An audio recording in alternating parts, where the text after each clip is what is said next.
unfortunately, and we're getting better, we're still not there. We still have a long way to go.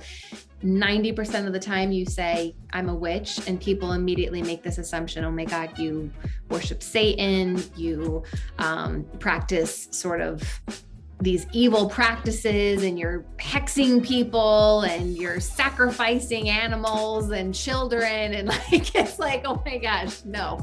And, you know, in a way I say, how can you blame them? Because you look at TV and the movies, and I mean, how many witches are really put in a positive light? It's always the bad witch, you know, the big bad witch, and they're always evil, and they're always trying to bring harm.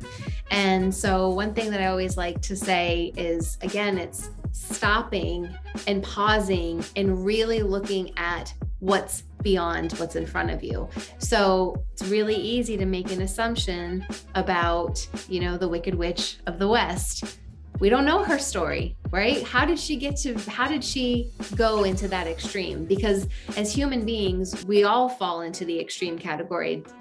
Life hands us lessons, and we choose. We have the power to say, are we going to take it to do better? Or are we going to sort of fall into that pit of, you know, maybe we do use it for harm?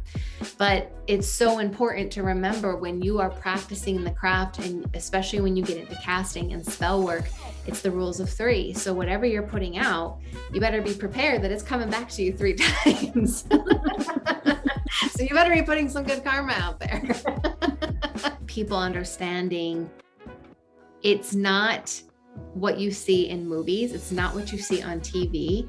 It comes back to that intention. So like, if I'm making my daughter some breakfast in the morning, I always do there's nothing in my hands that you can see, but I am sprinkling my purest intentions for her for that day into her meal that morning. And that's a spell in and of itself. So a spell can be as simple or as elaborate as you need. So that's another super easy spell to start working with as people get acclimated, is just start with, you don't have to buy something. It doesn't have to be crazy expensive. Just using your body as the tool and sprinkling, whether it's love, whether it's, you know, she's had a hard week, and so you're sprinkling your intention for her is that she finds peace in this day, and she finds the lesson that she needs out of the day, whatever it is, you know, and you're not even using any ingredients other than what you yourself are putting into the energy of that spell.